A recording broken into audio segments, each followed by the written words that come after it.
సుదీర్ఘకాలంగా సాగుతున్నటువంటి ఈ ఉద్యమం స్ఫూర్తిగా 30 ఏళ్ల పోరాటం స్ఫూర్తిని తీసుకొని ముందుకు సాగుతున్న మందకృష్ణను నమ్ముకుని మాకు కూడా ఆయన వెంట ఉంటే న్యాయం జరుగుతుందని, ఆయన నాయకత్వంలో పనిచేస్తే ఇప్పటి వరకు జరిగిన అన్యాయం నుంచి కొద్ది గొప్ప ఊరట లభిస్తున్న నమ్మకంతో వచ్చిన నేతకాని మహిళ మిత్రులందరికీ కూడా హృదయపూర్వకమైనటువంటి జాతీయం తెలియజేస్తా ఉన్నా. మిత్రులారా, ఇప్పుడు ఒక చారిత్రక సందర్భంలో మనందరం ఒక కూడలిలో నిలబడి ఉన్నాం. ఈ కూడలిలో పరిష్కారాల వైపు ఒక మార్గం ఉన్నది, సమస్యల వలయం వైపు మరో మార్గం ఉన్నది. ఇప్పటి వరకు సమస్యల వలయంలో చిక్కుకొని ఆశగా ఎదురు చూస్తున్నప్పుడు ఒక దిక్సూచిలాగా ఉన్నటువంటి మార్గం ఇప్పటికే మనలాంటి అనేక అణగారిన వర్గాల కోసం కేవలం ఒక ప్రాంతం మాత్రమే కాదు, ఈ దేశవ్యాప్తంగా తిరిగి వెనుకబడినటువంటి అణగారినటువంటి గొంతు విప్పి మాట్లాడలేనటువంటి మా వర్గాలకు న్యాయం జరగాలని, ఈ రిజర్వేషన్ల ఫలాలను కేవలం ఒక వర్గం మాత్రమే పంచుకుంటే సరిపోదు, ఇది అందరికీ పంచాలని, తానున్నటువంటి వర్గం మాత్రమే కాదు చుట్టూ ఉన్నటువంటి వర్గాలకు కూడా ఇది జరిగితేనే న్యాయం జరుగుతుంది, ఆ రకంగానే సామాజిక న్యాయం జరిగే అవకాశం ఉంటుందనే ఉద్దేశంతో డాక్టర్ బాబాసాహెబ్ అంబేద్కర్ అందించినటువంటి మార్గం లోపల ఆయన ఆలోచనలను అందిపుచ్చుకొని ఆయన ఇచ్చిన స్ఫూర్తితోనే మందాకృష్ణ 30 ఏళ్లుగా సాగించినటువంటి పోరాట ఫలితంగా ఇవాళ ఎవరు అవునన్నా కాదన్నా, ఎవరు చెప్పాలని చూసినా చెప్పకుండా దాచాలని చూసినా చరిత్ర దాచేది కాదు, దాగేది కాదు. ఇది సువర్ణాక్షరాలతో మిగించబడేటటువంటి సందర్భం.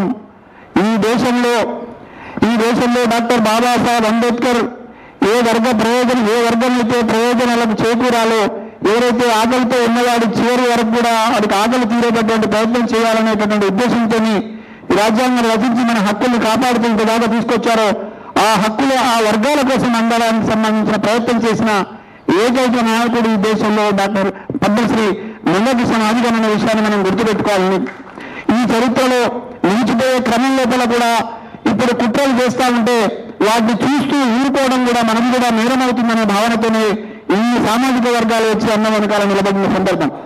మరీ ముఖ్యంగా ఈ వర్గానికి సంబంధించి వచ్చినప్పుడు ఇప్పటివరకు ఎవరు ఆలోచన చేయలేదు, ఎవరు పట్టించుకోలేదు.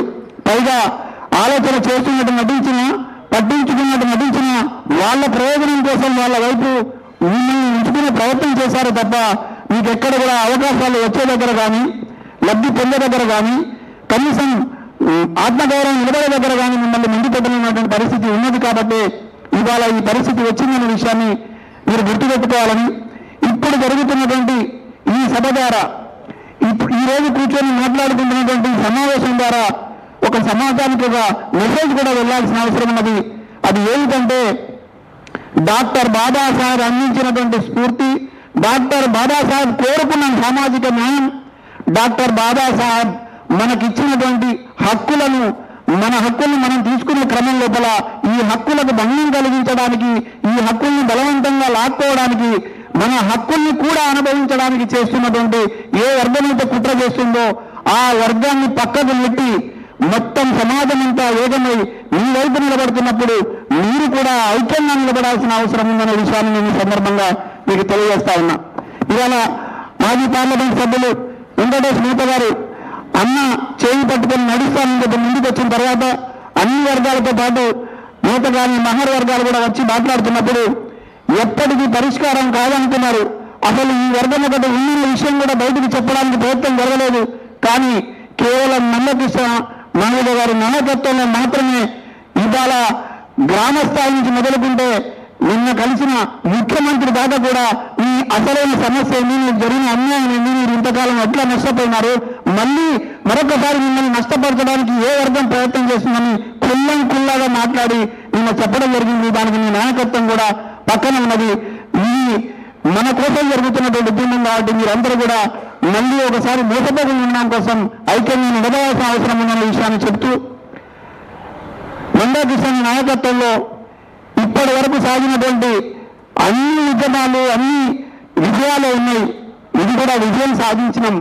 ఇంకా కొన్ని సాధించాల్సి ఉన్నా కూడా నమ్మకంగా, ఐక్యంగా వెంట ఉండి నడిస్తే అవి అవుతాయనేటువంటి విశ్వాసాన్ని మీరు మనసులో పెట్టుకోవాలని, అట్లా పెట్టుకొని ముందుకు సాగితేనే సమస్య పరిష్కారం అవుతున్న విషయాన్ని గుర్తుపెట్టుకోవాలని చెప్తూ ఇప్పటికి కూడా నేను అనుకుంటున్నా, నాకు కొంత నమ్మకం కూడా ఉంది, కుట్రలు ఎవరు చేస్తున్నారనే విషయాన్ని మీరు గ్రహించారని నేను అనుకుంటా ఉన్నా.